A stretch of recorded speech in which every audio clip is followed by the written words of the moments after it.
Olá, seja bem-vindo ao Lidere-se, nessa super entrevista que eu vou estar conversando. Certamente você já deve ter olhado a minha live de segunda-feira, onde eu entrevistei o Marcos Siqueira.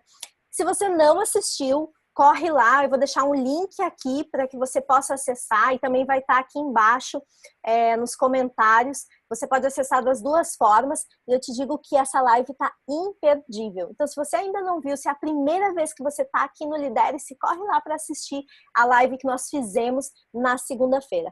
E hoje, como continuidade do nosso conteúdo, eu vou estar entrevistando aqui o Marcos, porque a gente tem muita coisa para falar e uma live não foi suficiente. Então, eu quero dar boas-vindas ao nosso entrevistado. Marcos, tudo bem? Eu te agradeço enormemente, né, por você ter aceitado o meu duplo convite, ter disponibilizado o seu tempo.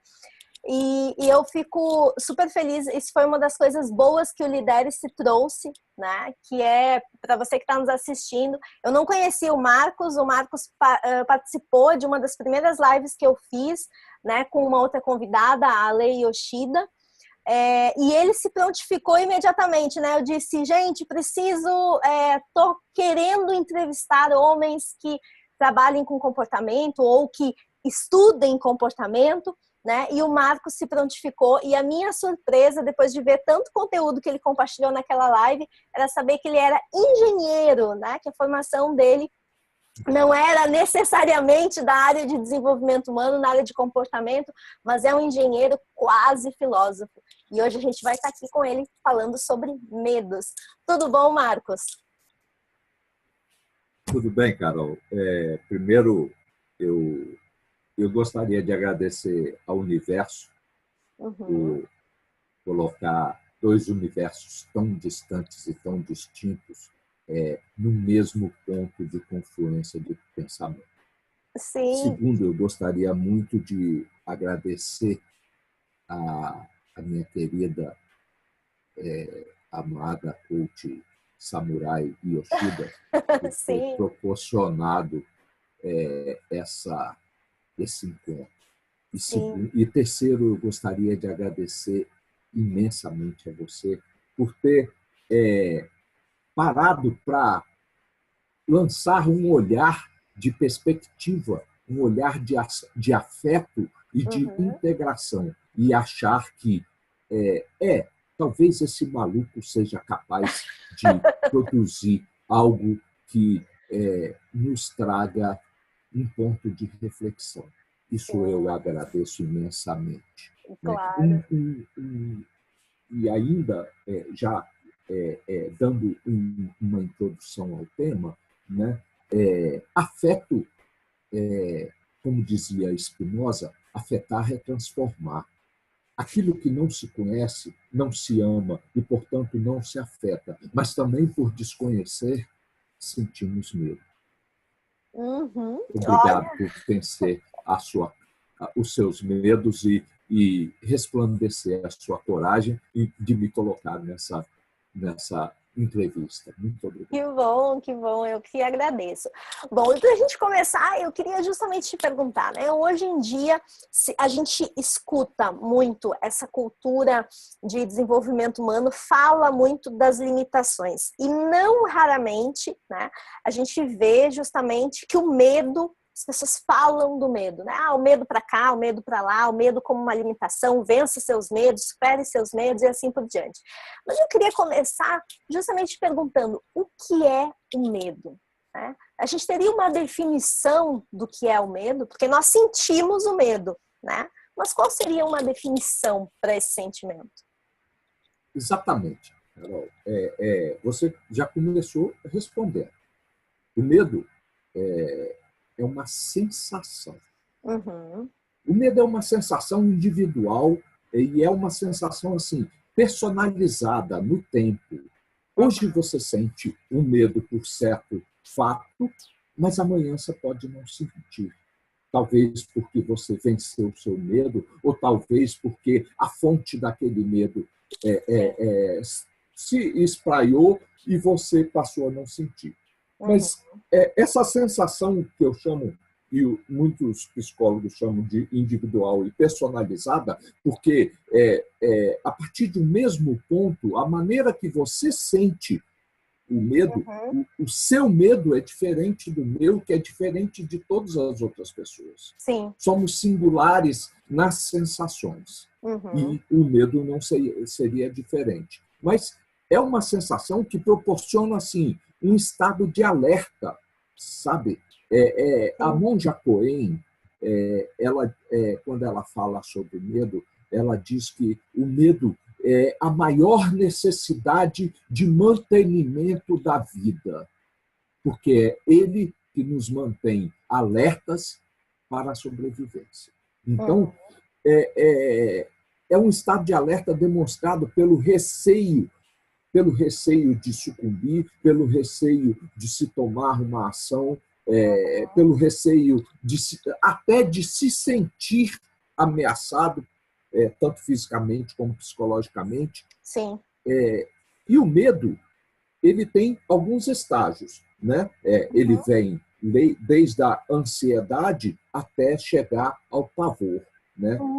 Quando você vai buscar o medo na mitologia, Phobos e Demos eram dois gênios, né?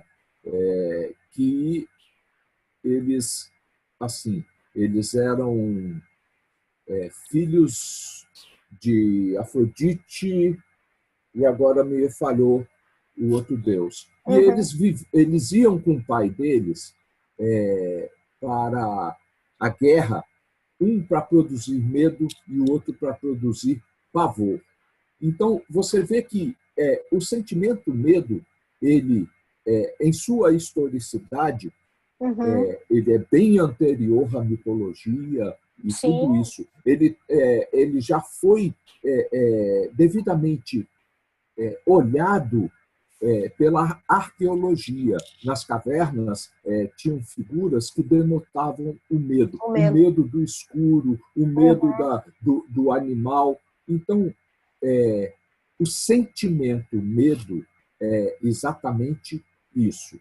Acontece que, a partir de contatos com estímulos físicos ou emocionais, e é a partir desses contatos que cada um desenvolve a sua maneira, essa irradiação interior do medo. Umas pessoas sentem de uma maneira, às vezes sobe um calor, um arrepio só na espinha, e às vezes outras pessoas ficam paralisadas, estáticas. Mas também tem outras pessoas que, pela própria vida, elas foram lapidadas em romper barreiras. Essas pessoas elas foram lapidadas em vencer seus próprios medos, em desafiar o desafio do medo. E aí essas pessoas, não que elas não sintam, elas sentem esses medos, mas de uma maneira muito mais branda. Por quê? Porque elas desviam a ótica do seu olhar do medo, da causa do medo, para a ótica da causa do vencer. Né? Talvez eu já tenha respondido um ponto, né, de perguntas, mas é uma maneira. Claro. Só que o medo está presente. O medo é a sensação que se apresença, né, se coloca no momento em que você percebe, ou física ou emocionalmente, algum ponto de disruptura desse medo. Bom, e aí realmente tu respondeu até a minha segunda pergunta, que eu ia justamente perguntar, né, de onde vem esse medo, e realmente ele é muito anterior, né, àquilo que a gente conhece. Ele vem lá desde o nosso início, vamos dizer assim, né, uma questão de sobrevivência, né, do ser humano sentir o medo para justamente poder se proteger e poder se antever, de repente, até uma situação. Veja bem, Mas só para complementar, eu queria de onde vem essa sensação de medo, né? Isso. Eu queria trazer aqui alguns tipos de medo, Uhum. né? Que surgem, medos, por exemplo, medos que surgem a partir de aprendizagem. Então, quando você é criança, normalmente os pais são culpados por isso, né? Sim. De incutir na cabeça, olha, eu vou trazer um negócio bem esdrúxulo para não ficar muito legal. Eu gosto de extrapolar, Sim. então eu vou trazer aquilo que me falaram e que logo em seguida, com 5 anos, eu quebrei esse tabu. Porque botaram na minha cabeça que foi o seguinte: você não pode tomar leite com manga. Você já ouviu falar essa história? Sim, já. Já ouvi. Você vai morrer. Uhum. Eu ficava olhando assim, pomba, leite com manga, e eu era moleque, né? Eu sempre Sim. fui atrevido, né? Tem duas possibilidades: ou vai me dar uma caganeira 10 dias no banheiro, Sim. ou eu vou morrer e vou Claro, e conhecer aí? Deus, né? Sim, E vou sim, conhecer Deus. Afinal, todo mundo fala Deus, Deus, Deus, ninguém conhece Deus, eu vou conhecer. sim. E eu fiquei com aquilo na cabeça. E foi até um dia que não tinha ninguém em casa, eu peguei um copo, botei água, piquei um monte de manga dentro e E, não aconteceu. sim, E eu fiquei extremamente desapontado com essa palhaçada que colocaram na minha cabeça, isso com um menino de 5, 6 anos. claro. Só que, ao mesmo tempo, eu já estava iniciando na escola, eu já sabia ler, né, mas eu estava iniciando na escola regular. Uhum. Aquilo me cai como um poço de a afirmação, um poço de inverdades, mas também um poço de o despertar da curiosidade. Sim, claro. Pelo seguinte: nem tudo que se fala é aquilo que eu devo acreditar. Foi isso que foi despontado em mim, né? Uhum. E eu passei a questionar tudo, né? Sim, Questionar, inclusive, meus esforços de é, é, superar medos. Uma outra linha, e esse é um medo, o medo da aprendizagem uhum. implantada, né? O medo físico. Eu vou te colocar lá atrás também, quando menino, eu devia ter uns 10, 12 anos, eu era o cão chupando manga, né? Minha mãe hoje deve estar curtindo as 12 fazendas de 48 mil alqueires de terra no céu que ela tem, Sim, porque ela sofreu bastante quando encarnada aqui comigo, né? uhum. Então, mas quando menino, existia um garoto chamado Careca, que morava na rua e todo mundo tinha medo dele. Até que um dia eu me vi frente a frente com esse cara e esse cara falou que ia me bater. Naquele momento, eu não tinha medo de apanhar, porque eu já tinha apanhado para desgraçar do meu pai. Então, ninguém iria me bater de cinta ou de vara de marmelo, Sim, porque nada ia doer mais do que eu já tinha apanhado. Então, sim. eu pensei comigo: já que ele vai me bater, eu vou fazer ele sentir a dor junto comigo. E Uhum. eu o enfrentei.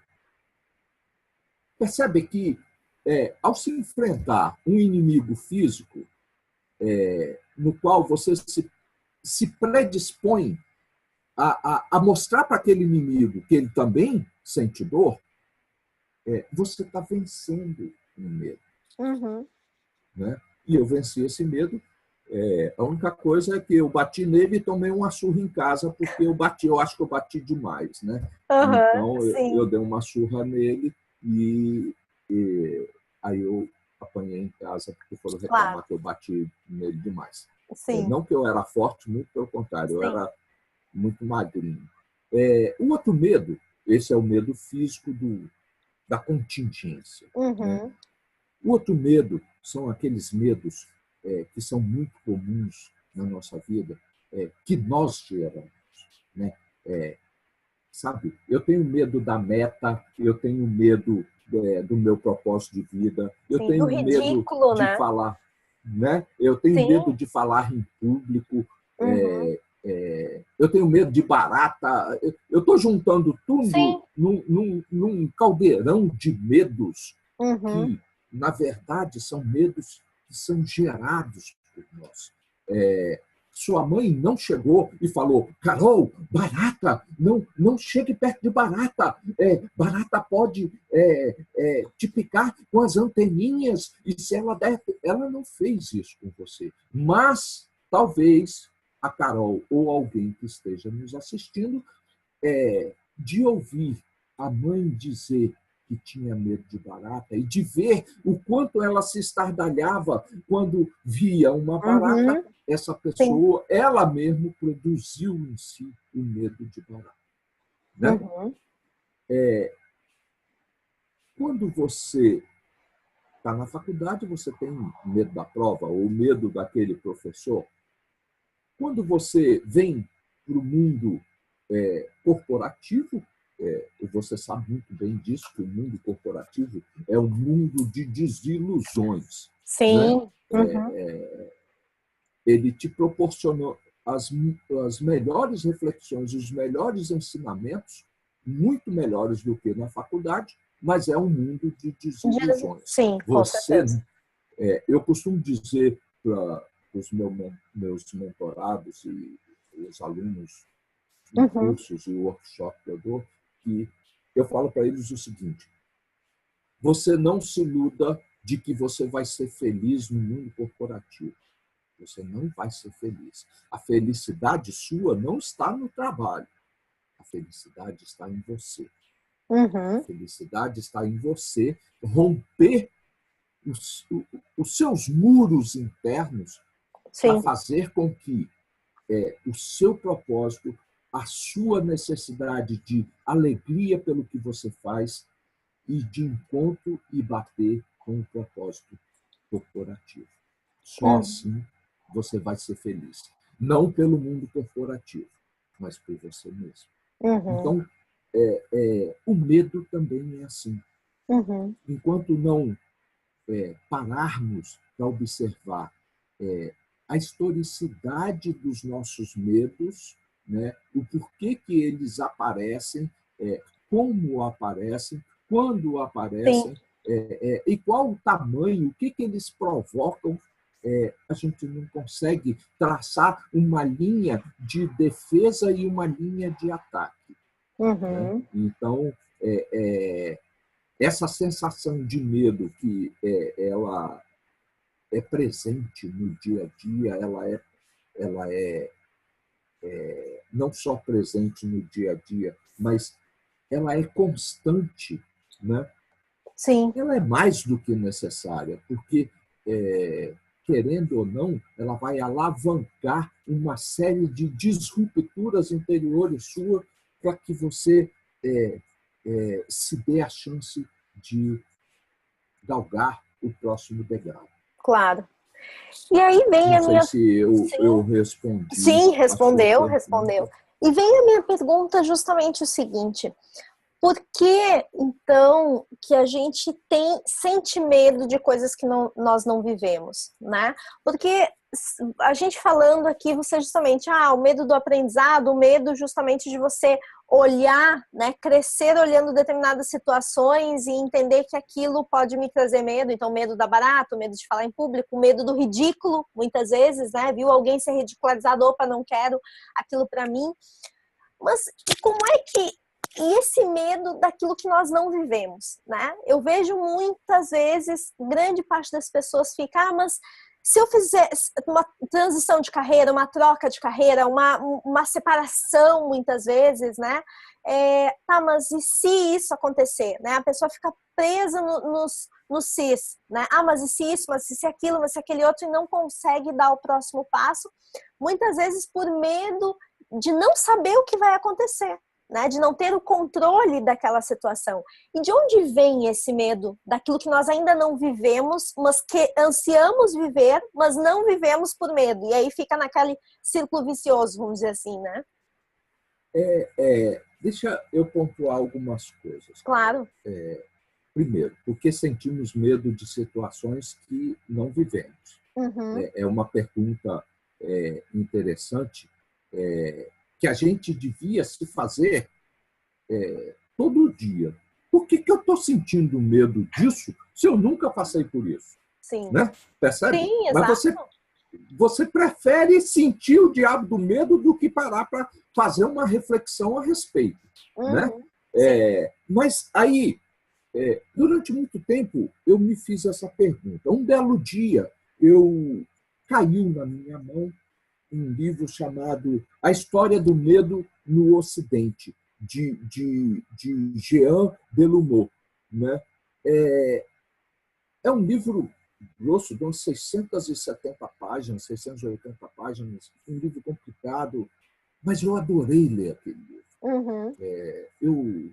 Eu adorei não só ler aquele livro, mas ficar viajando nas palavras de Delumeau. Né? Esse livro ele me levou a reformular muitos dos meus conceitos, muitas das minhas convicções e dos meus medos.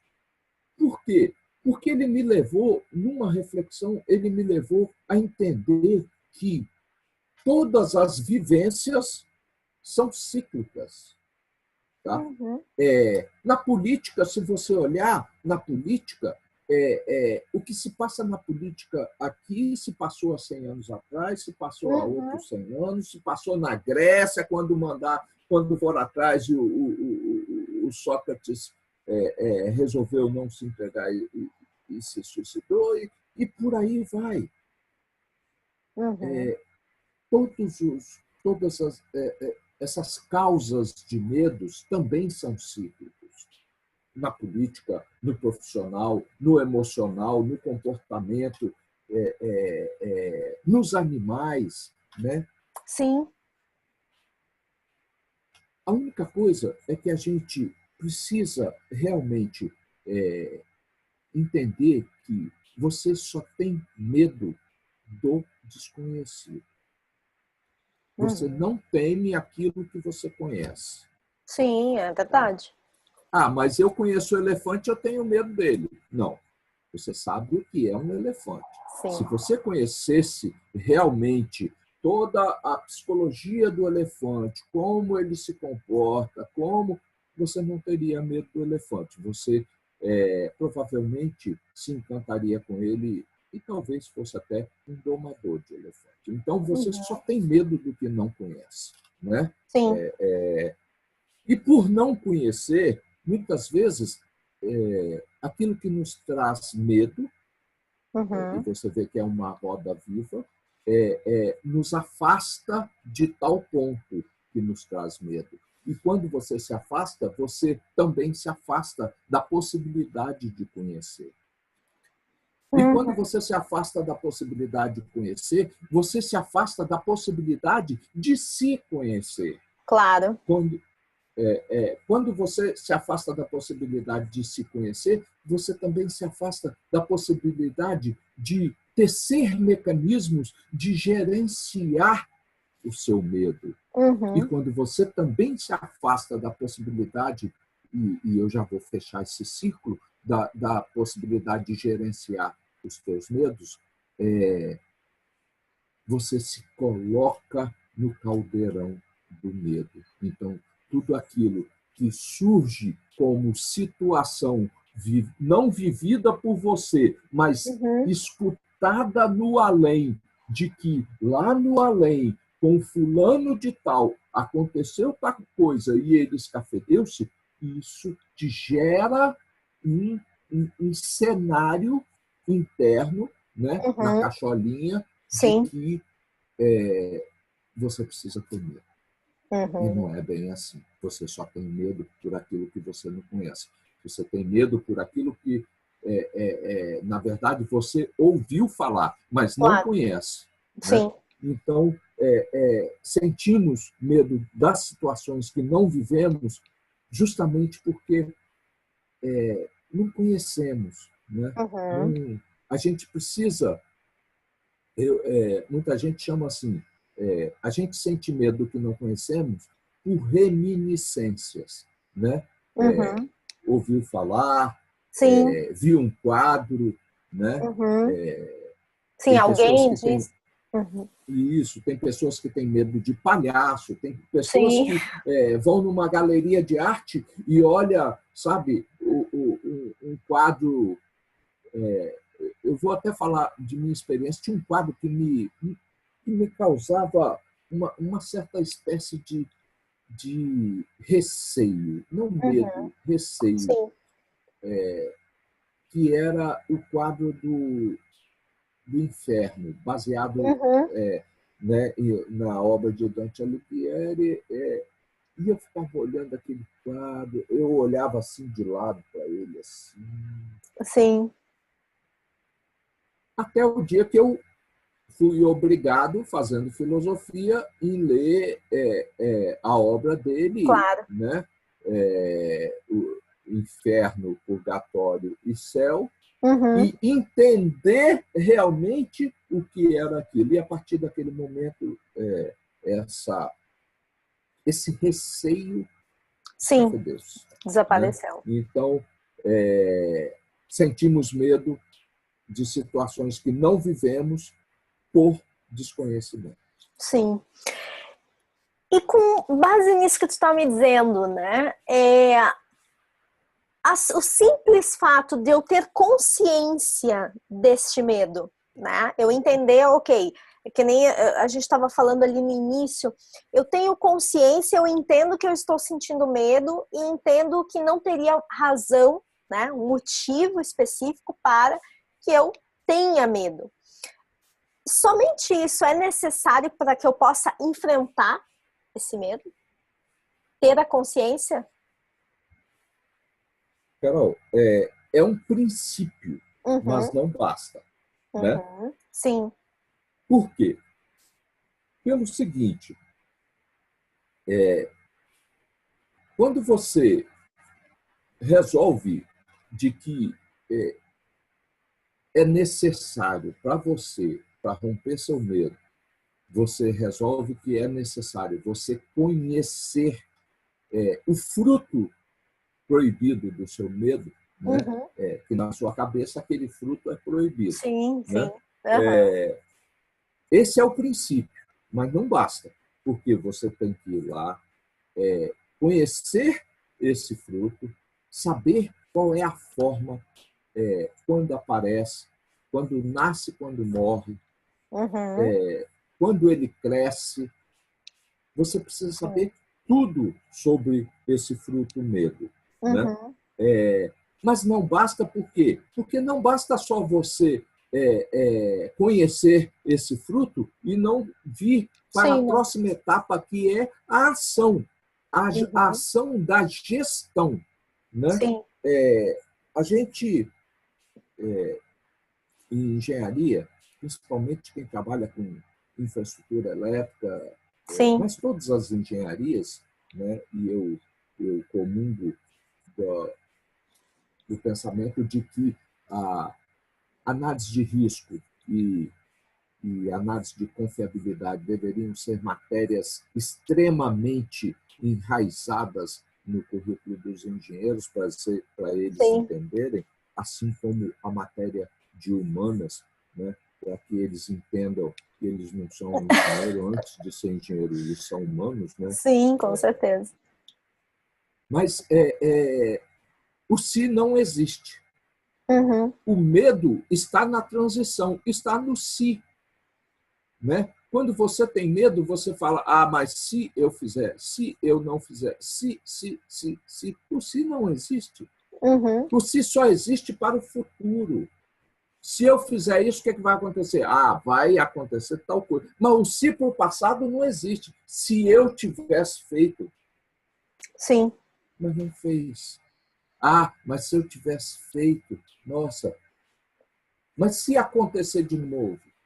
enfrentar, se acontecer de novo, você está preparado. Você só não se deu conta de que você está preparado. Claro. Enfrentar esses medos, ter essas consciências, o princípio conhecer é o princípio. Não basta por quê? Porque você sempre vai precisar da próxima ação. Né? Claro. Como assim, eu não sei se foi, eu ouvi uma live sua, não sei, de vez em quando eu vejo live de tanta gente que eu fico meio perdido. Claro. Mas alguém falou assim,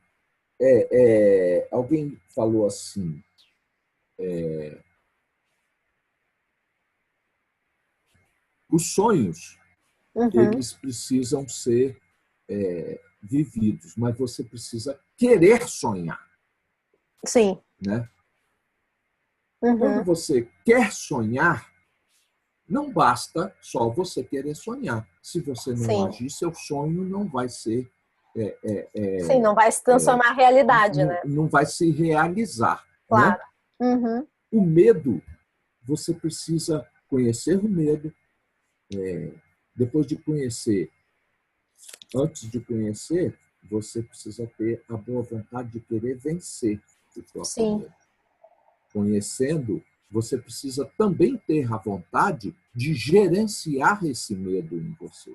Né? Por isso que só a consciência não basta, precisa ter a ação, a transferência e a transparência com você. Claro. Sim, sabe que eu sempre falo para os meus coaches mentorados e até nas minhas lives eu tenho, né? Ficar muito no mundo das ideias não vai fazer com que a gente alcance, né, os nossos objetivos, sonhos, metas, enfim. E que a gente tem que estar sempre com uma ação consistente, né? Eu não sei exatamente o que eu vou fazer. Bom, mas então diminui o que você está fazendo e pensa num pequeno passo. Né? Eu sempre falo baby steps, né? Às vezes é pequenininho, mas não para, né? Não fica parado naquele momento, porque ficar parado muitas vezes acaba nos trazendo, né, medos, dúvidas, ansiedade, enfim, uma série de outros sentimentos. Quando você me provoca, né, Carol? Porque você vira e fala assim, no mundo das ideias, minha cabeça já vai, pum, bate lá em Platão, né? Da caverna e tal. E é exatamente isso. Sim. Se você se permanecer no mundo das ideias, é a caverna. Né? Enquanto você está ali, você está vendo só sombras, só imaginações. Mas enquanto você não vencer os seus próprios grilhões de subir a rampa, atravessar a porta da caverna para entender o que tem lá fora, ou seja, entender como é o seu sentimento exposto, o seu medo exposto, o seu querer exposto, e como você pode burilar e trabalhar as suas ideias ou os seus medos. Sim. Se você não fizer isso, não adianta, você vai continuar dentro da caverna. É verdade. Você sabe que quando você começou a falar do mundo das ideias e essa questão da caverna, me veio nitidamente uma passagem que eu vivi, algo simples, cotidiano, que foi, eu e meu marido, a gente tem uma Harley. E já há bastante tempo, e eu queria também aprender, né, a moto, uma Harley, não qualquer moto. E aí eu fui fazer fui tirar a carteira, né? Ok, fiz as aulas que precisava, se eu não me engano era 10 aulas apenas, e nas 10 aulas eu tava assim 100%. O professor disse, tu não precisa de nenhuma aula a mais, você tá pronta pro exame. Uma semana antes eu fiz todos os testes, ele me botou para fazer o circuito que tu faz para tirar a carteira de moto, fui 100%. No dia, exatamente no dia, começou a me dar um medo, sabe? Aquela coisa assim, um medo de não conseguir uma etapa, né? Que é uma etapa que você passa por cima da madeira. Tem que passar 3 vezes em cima da madeira e tal, e mudar a marcha. E algo que eu tinha feito, eu fiz várias vezes, eu passei várias vezes, mas como estava cheio de gente, eu fiquei, será que eu vou conseguir? E naquele momento que eu fiquei duvidando de mim, me colocou num estado de desatenção. No sentido de que eu subi na moto, eu fiz tudo automaticamente que eu tinha gravado na minha mente, mas eu não estava presente naquele momento. O que aconteceu? Na última volta, eu saí da madeira e eu não percebi que eu saí. Então, eu não estava presente para isso. E aí não passei, né? Porque caí naquela madeira, saí, não passei na primeira vez. E aquilo me deixou tão, poxa, como é que eu pude permitir que esse sentimento de medo e de dúvida me atrapalhasse em algo que eu sei que eu sou capaz de fazer e que eu fiz já repetidamente. E aí, na segunda vez, quando eu fui fazer, tinha que esperar e tal, fui lá, fiz, e aí não repeti as aulas, eu disse, não, eu sei e eu vou fazer, é inadmissível que eu faça isso comigo. Na segunda vez, eu subi na moto, mas a diferença era que eu estava 100% presente para aquele momento, né? Então, assim, eu e essa moto e o conhecimento eu tenho e eu vou chegar ao final disso e vou ter a minha carteira. E eu fiz as 3 voltas, parei. Quando eu passei, assim, a tábua da última volta, eu já tinha certeza que eu tinha passado, né? Porque eu não cometi nenhum dos erros. Quando eu saí, o professor veio, me cumprimentou e aí passei, né?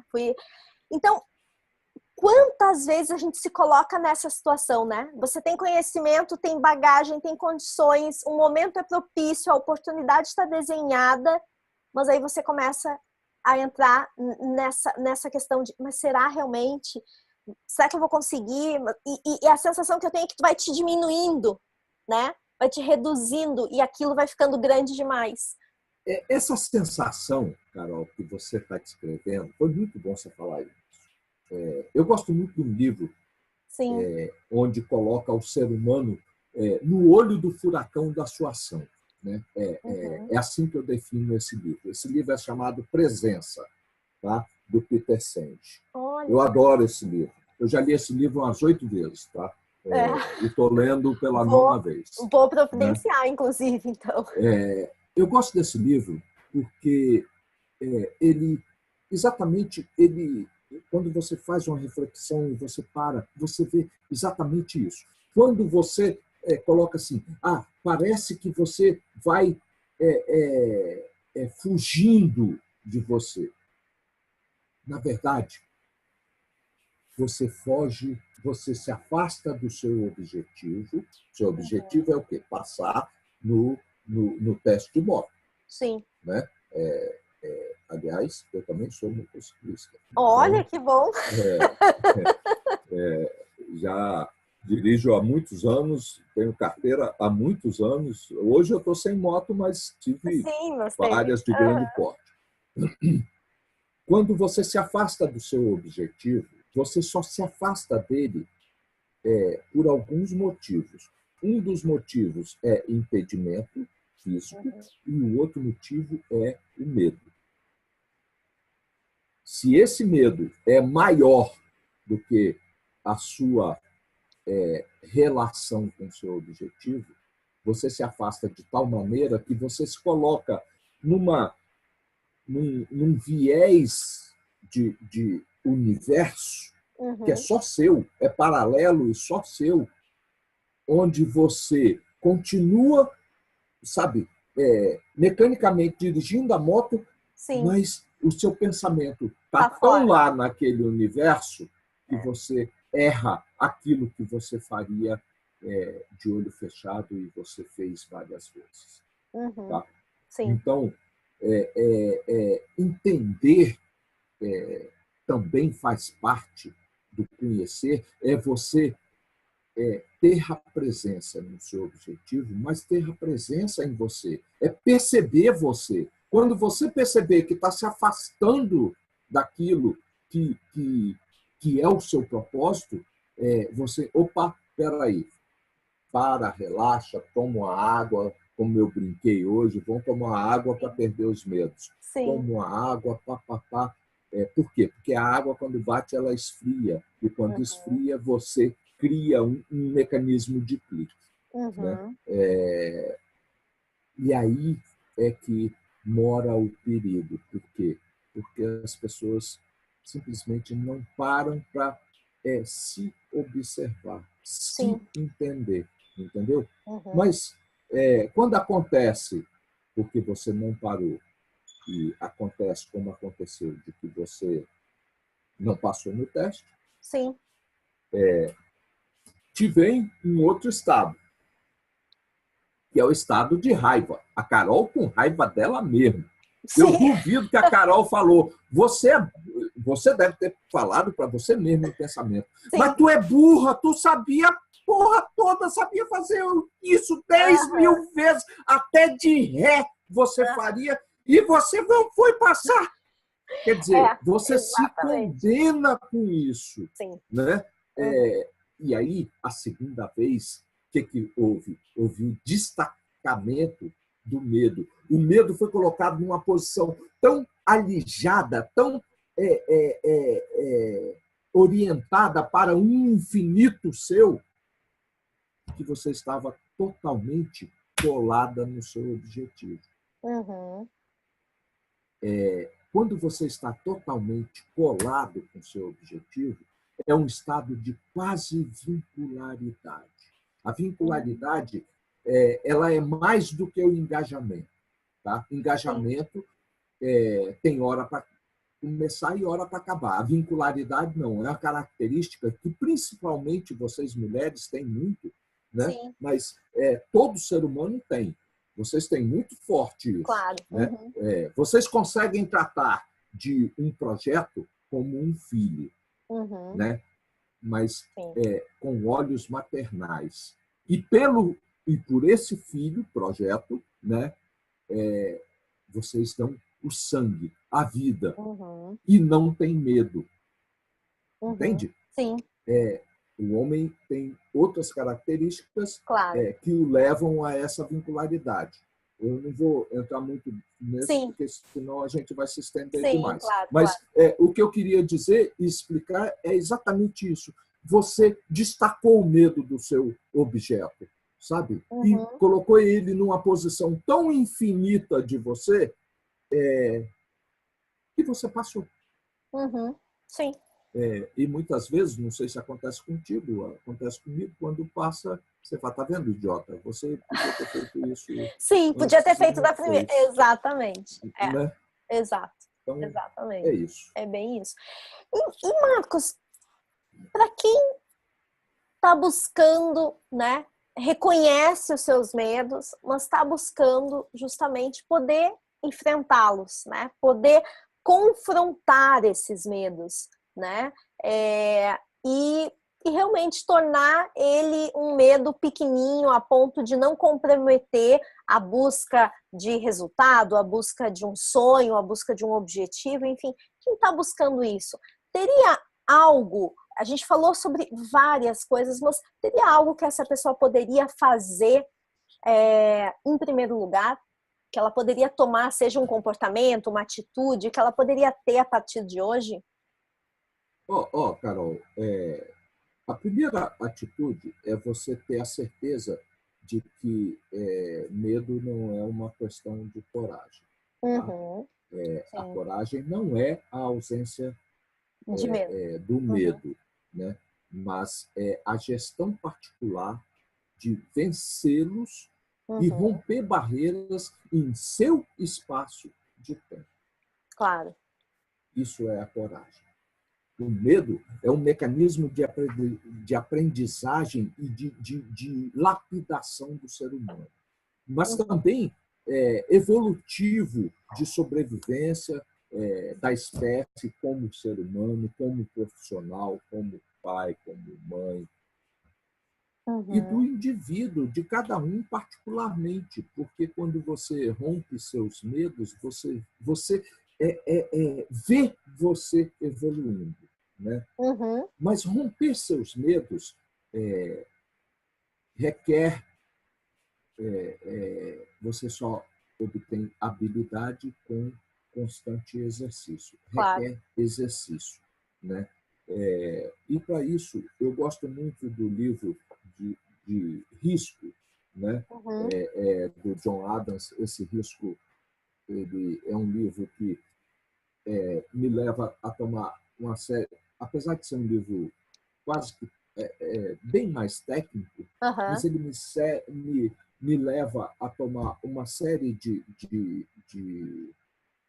reflexões a respeito de maneiras de como vencer o medo. Esse livro me levou a traçar maneiras de dar aula. Eu sempre dei aula para equipes de atividades perigosas, né? Então, sempre formei líderes dessas equipes. Sim. Né? E uma das coisas é que eu precisava cada vez mais entender os comportamentos. Por quê? Porque à medida que você vai dando aula para essas equipes, as características elas vão se assemelhando, né?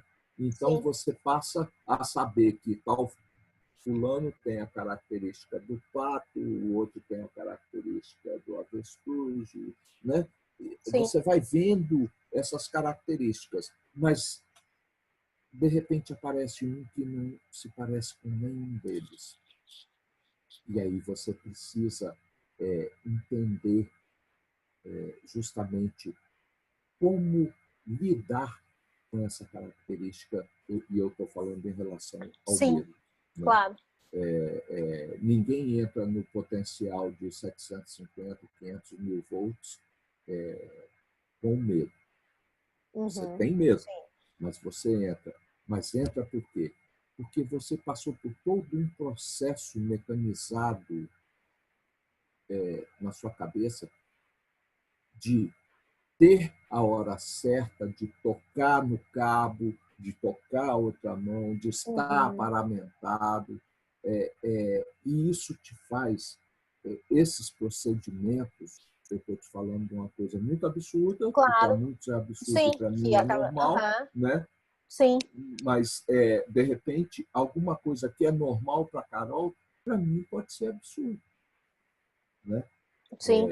Outro dia, eu estava lembrando de um fato, e isso me vem o exemplo aqui agora. Uma coisa que é normal para vocês mulheres é trocar fralda de criança, né? Você tem filhos, Carol? Não, não tenho.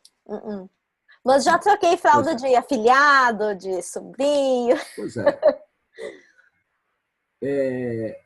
mas eu aposto que seu marido nunca trocou uma fralda. Não, acho que não. Então vamos tomar ele. Você já trocou fralda? Para você tudo bem? Sim, tranquilo. Normal, né? Sim, fraldinha normal. Sujinha, popopô, tirou ali, pá, puxou, passou tranquilo. o lencinho umedecido, de baixo para cima, Sim, né? Botou a fraldinha ali, tou. Sim, sem estresse. Aí você está no meio de um shopping. Você não, vocês dois. Aí você se afastou para ir buscar não sei o quê e o menino, a criança cagada. Sim. E aí ele para e pensa, eu não estou desmerecendo, pelo amor de Deus. Claro, não. Eu estou até ele visualizando. Pois é, ele para e pensa assim, meu Deus, desculpa, o que eu faço? O zoião arregalado assim, desse jeito, né? O que eu faço? Isso me leva, em 92, eu estava com um grande amigo meu, que é um especialista em linha viva, é um cara que sobe em torre, pinta os canecos, 2 filhos pequenos que hoje já são homens grandes, um é geólogo e o outro está terminando engenharia, o Rodrigo, cara. No meio do shopping, a mulher dele, a Solange, sai com a minha esposa, vai para uma loja, eu e o Rodrigo para, olha para mim, Marcão do céu, chama as mulheres, imediatamente. Eu falei, o que foi, cara? Chama as mulheres, bicho. Eu falei, o que foi? O Caio tá cagado. E por isso você tem que chamar as mulheres. Cara, pelo amor de Deus, ele não pode ficar assim. E ele começou a entrar numa vibe, num desespero. Eu falei, calma. Eu peguei o cara, sai daqui, se afasta daqui. tinha duas senhoras sentadas no banco do shopping. Eu falei, minha senhora, a senhora poderia ceder o seu lugar um instantinho só para me trocar esse menino que está cagado? É rapidinho. Depois que eu tirar o cagado dele, aí a senhora volta a sentar. Beleza? Beleza. Fui lá, troquei, limpei. E aí foi se formando gente olhando o desespero dele e eu trocando normalmente. Sim. Eu tenho 4 filhas, né? Então, sim, claro. E aí, eu trocando, troquei, limpei, peguei a fralda, joguei no lixo, voltei, papá, brinquei com o Caio, ele sorriu, mais limpinho, cheirosinho. Peguei o menino, levantei, botei a calça de coelhinho que ele estava assim, tá? E entreguei. Toma, babaca! Aprende! Aí começou, tinha as meninas que estavam... E estava um grupinho já formado em volta. Sabe, uma coisa que na cabeça de muitos é a morte para um homem trocar fralda. Sim. E sabe, por quê? Sim. Você só perde o medo se você praticar a abundância da coragem, da gestão. Só assim se perde o medo. Né?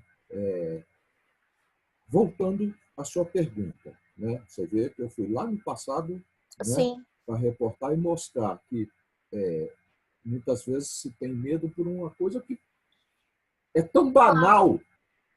Sabe, limpar menino cagado para mim é tão banal que para muitos pode não ser. Né? Sim.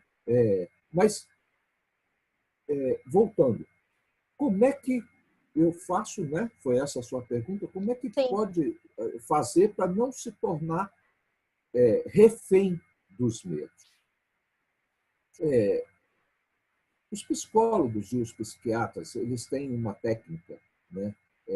Quando a gente dá o curso treinar pessoas para trabalhar em áreas de risco e em atividades de alto grau de risco, a gente usa essa técnica também, que é a dessensibilização sistemática. Ou seja, você sabe que o medo tem escala e ele se irrompe, ele aparece, né, no ser humano vencendo essas escalas. Né? E aí, à medida que ele se instala como um medo, se não tratar, vira temor, vira pavor. Né? A escala é da dessensibilização, é você desconstruir pelo caminho inverso daquele medo. Então, você vem galgando exatamente o ponto inverso até você perceber que você encontrou não só a causa, encontrou... Eu não queria utilizar a palavra banalidade, mas o supérfluo daquele medo em relação ao seu objeto. Sim. Né? E aí, progressivamente, você vai, ou com um paciente, ou com um cliente, ou com um treinando, ou com você mesmo, você vai se encorajando a enfrentar pela perspectiva inversa, né, a dessensibilização sistemática, ou seja, a perspectiva reversa desse medo, você vai entendendo e sabendo que tal ponto ele acontece isso. E aí você desvia o seu ponto de interação. E vai, e aquele medo ele se desconstrói, digamos assim. Sim. Quando a gente faz isso, ou com a gente mesmo, por uma questão de consciência, ou com os coaches têm essa capacidade de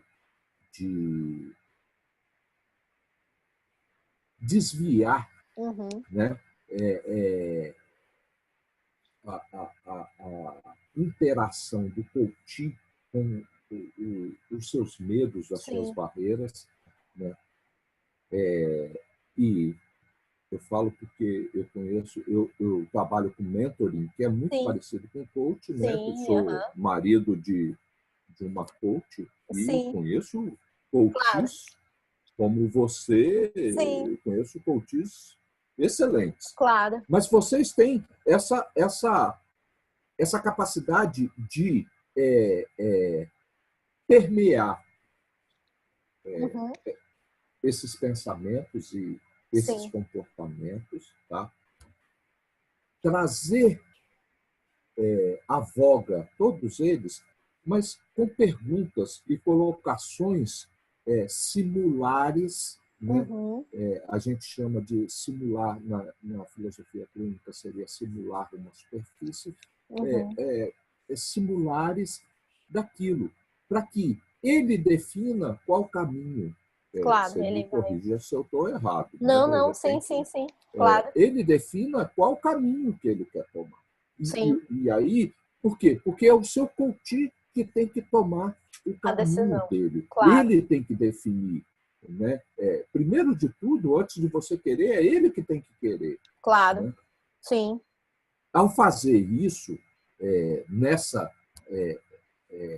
nesse estado gradativo de reconstrução, reestruturação cognitiva, você também está promovendo uma reaprendizagem. Né? Sim. Mas quando você faz, você pode perguntar, tá, Marcão, mas eu não tenho ninguém. O que eu posso fazer comigo mesmo? É exatamente o mesmo processo, mas você entender que isso que você está fazendo, você está ressignificando. Claro. Valores que você dava muito para tais medos, diminuindo esses valores, você não zera, você diminui, mas você exacerba os valores dos seus objetos, seus objetivos, seus propósitos. Então, é exatamente isso que vocês fazem. Sim. A gente precisa aprender a fazer conosco mesmo. Sim. Nem todo mundo consegue, claro. E aí precisa de ajuda. Eu costumo dizer o seguinte, você está com problemas, você tem percepções de medo e não consegue avançar um próximo passo, procura um coach. Sim. Está com problemas de medo, procura um psicólogo. Sim. Passou dos problemas e virou pavor, vai para um psiquiatra, meu amigo. Porque está pegando para desgraçar. Sim. Então, esse é aquilo que eu falo para o pessoal. Quando a gente entende esse universo e começa a ressignificar e visualizar, perceber as nossas reações ou as reações de terceiros, que anteriormente gerava a resposta de medo e agora gera só uma resposta de alerta. Anteriormente gerava uma resposta de organismo se arrepiando ou se estatelando e agora gera uma resposta de condicionamento. Quando isso acontece, nós estamos com uma condição equilibrada para a reação. Isso vale para um domador de feras, vale para um eletricista que vai subir na linha viva, vale para um mergulhador que vai mergulhar para fazer um trabalho técnico numa plataforma a 150 metros de profundidade, vale para um piloto, vale para todo mundo, mas também vale para um ser humano normal, que trabalha o dia a dia, tem seus filhos, tem sua família, e tem seus medos. E ele precisa reconhecer e vencer os seus medos por ele mesmo e depois pelo seu entorno, para que a vida se torne um pouco mais assertiva. Né? Sim. O medo é necessário, mas até a página 2, porque na página 2 vem o temor. E se você deixar ele virar temor, sua vida vira um caos. Claro. Né? Como o caos da mitologia. Sim. Né? Eu gostaria de trazer, eu não sei se você tem alguma pergunta mais, Carol, não sei se eu Não. satisfiz. Sim, fez, com certeza, satisfez muito em termos de conteúdo, assim. Não, Muito bom. se eu respondi a Sim, pergunta, respondeu, né? respondeu. Uhum. Eu gostaria, Carol, de trazer uma mensagem que na minha cabeça, eu vou buscar lá nos meus alfarrábios, né, Uhum. inconscientes do Budô. Né? A Uhum. filosofia do Budô, que montou o Bushido, montou o budismo, montou uma série de outras Uhum. filosofias, Sim. né? Onde um guerreiro novo, muito novo, um menino de 17 anos, estava iniciando na guerra e ele deitou na sua tenda e, em certo momento, ele se assustou com um barulho e, quando ele abriu os olhos, ele viu entrando um facho de luz do luar e Uhum. pegando em algum ponto, e parecia que aquele ponto era um monstro, era um inimigo, Uhum. com o formato de capacete, de lança. Ele sorrateiramente botou a mão na sua espada e ficou esperando aquele inimigo aparecer. E ele passou a noite esperando o inimigo aparecer. Vieram os primeiros raios de sol, e com esses raios a noite foi se evaporando. E o inimigo desse menino não apareceu. Ele levantou, ainda com a espada na mão, na direção de onde ele achava que estava aquele inimigo, e Uhum. quando ele viu, era apenas um tronco de árvore que, ao receber o facho de luz do luar, expressava a figura Uhum. escura do inimigo. Sim. Nossos medos estão em nós mesmos. Nós somos os nossos inimigos, porque nós geramos esses objetos e esses seres extremamente inanimados e extremamente amedrontadores na nossa cabeça. Uhum. A única coisa é que a gente precisa achar a nossa espada, mas não precisa esperar a noite toda. Espera só o tempo de você respirar profundamente, em 3 vezes, num compasso, vencer o impulso, levantar e ver que seu inimigo não passa de um tronco que você mesmo produziu. E quando você produz seus troncos, só você pode acabar com eles. Sim. Não basta coach, não basta mentor, não basta psicólogo, não basta psiquiatra, não basta medicação. Uhum. Se você não quiser, eles nunca vão sumir da sua vida. Não, essa é a mensagem. Que ótimo. Depende de você.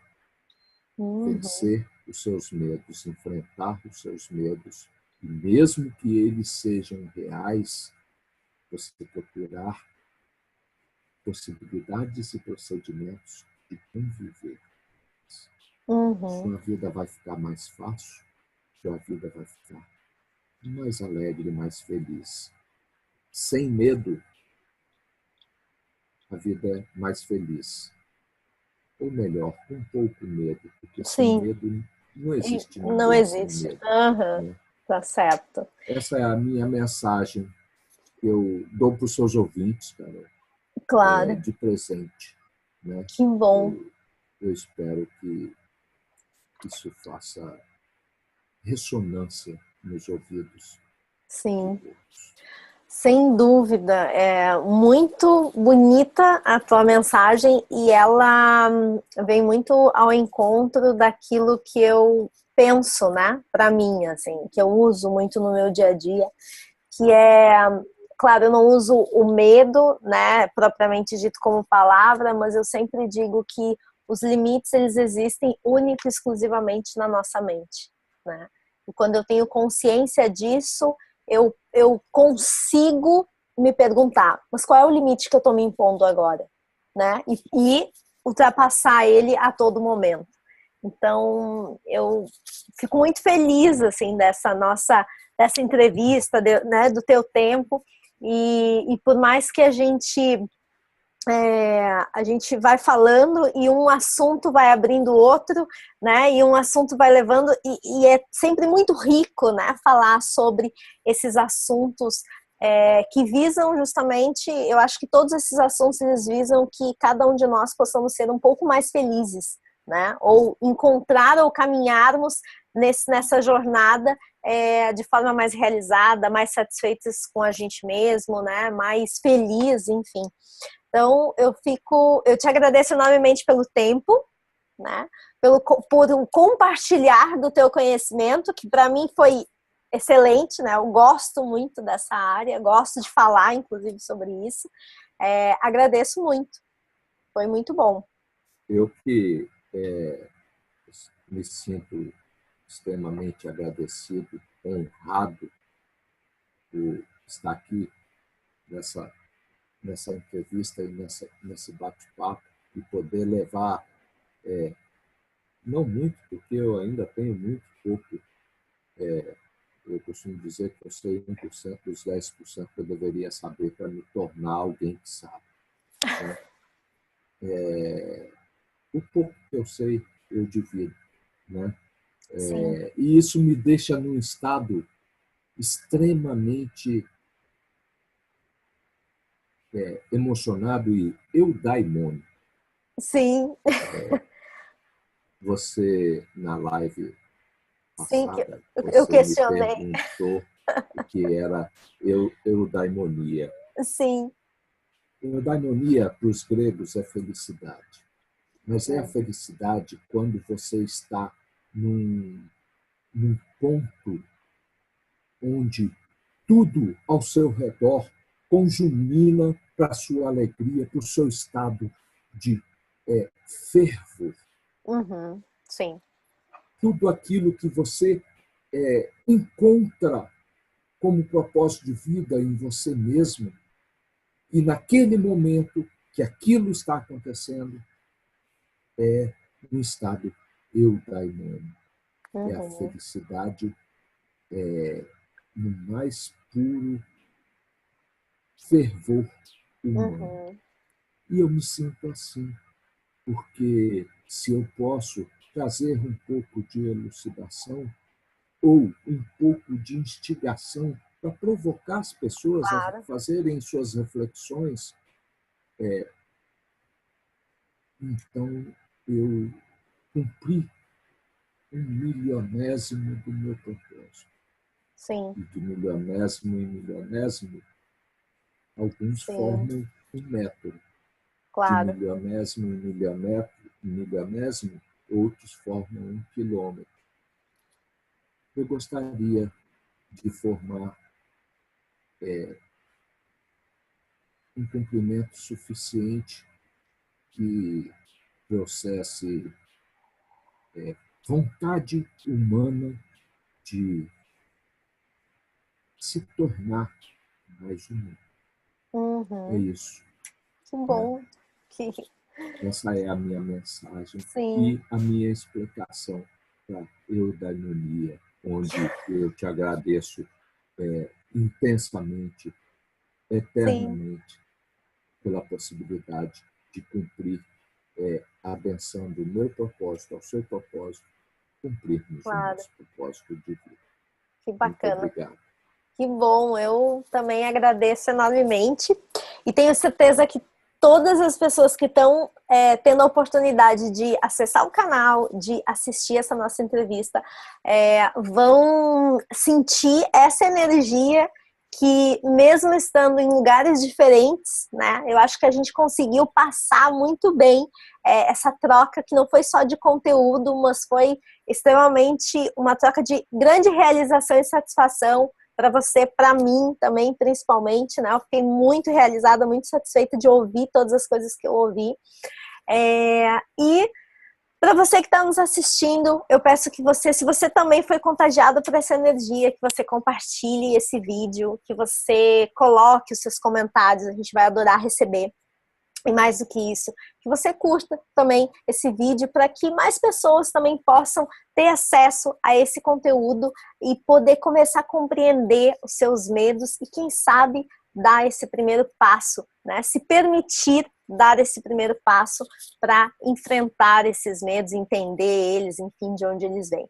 Tá certo?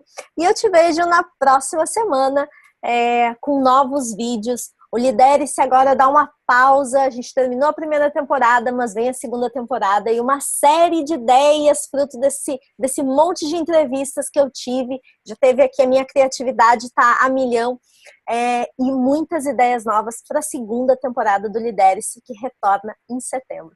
Então, espero te ver nos próximos vídeos. Tchau!